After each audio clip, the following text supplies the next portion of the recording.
सागरपर्यन्तं गो ब्राह्मणेभ्यः भवतो धुना निरञ्जना निर्विकल्पा निराभाय निराख्यात पञ्चारुषेय प्रवरान्वितः परमजगोत्राद्भवस्य भानदेश्वर शर्मण पुत्राय सागरपर्यन्तं गो ब्राह्मणेभ्यः भवतो धुना निरञ्जना निर्विकल्पा निराभाय निराख्यात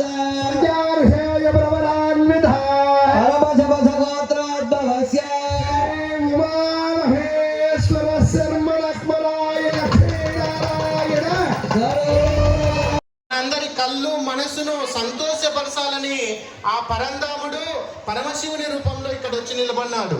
ఇప్పటి వరకు అయ్యవాళ్ళు చెప్పారు, నిర్గుణ నిర్వికల్ప నిరామయ నామరూపము లేని పరమాత్మ మనందరి కోసము అక్కడ పరమేశ్వరుని రూపంలో నిలబడ్డాడు.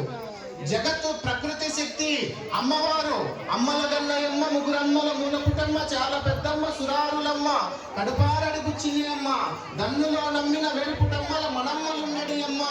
ఆ దుర్గా పరాశక్తి దేవి పార్వతీదేవిగా మన ముందర నిలబడింది. మనం ఎవరమో మన తల్లిదండ్రుల కళ్యాణాన్ని చూసి ఉండం, కానీ అందరము ఈ జగత్తుకు తల్లి తండ్రి పార్వతీ పరమేశ్వరుల కళ్యాణాన్ని మన కళ్ళతో చూసే అద్భుత అవకాశం సనాతన వైదిక హిందూ సాంప్రదాయంలో పుణ్యభూమిలో ధర్మభూమిలో భరత భూమిలో పుట్టినటువంటి హిందువుల మనందరికీ గొప్ప అవకాశం పార్వతీ పరమేశ్వరుల యొక్క పరమేశ్వరుడు చూడండి, ఆయన ఈశాన సర్వ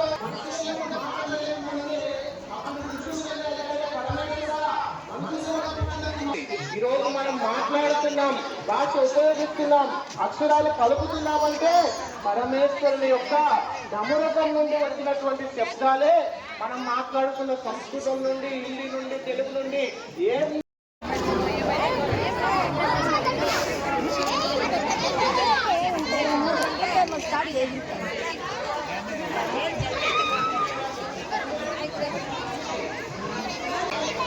ముందర కూర్చున్నారే.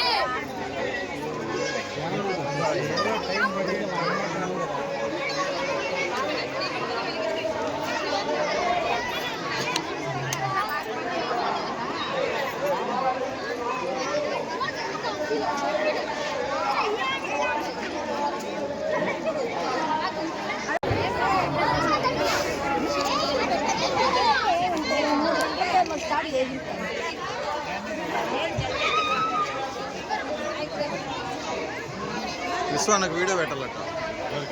విశ్వానికి సార్ ఓహో ముందర కూర్చున్నారే.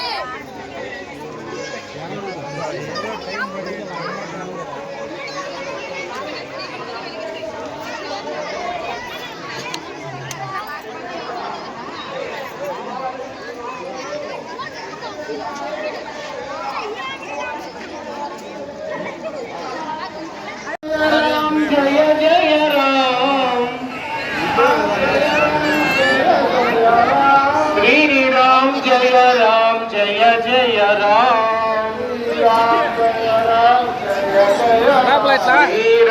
जय जय राम,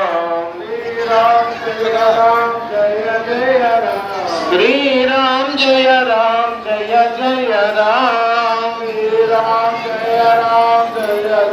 సాక్షాత్తుగా కాశీలో మరణించిన ఆ విశ్వేశ్వరుడు ఆ జీవునికి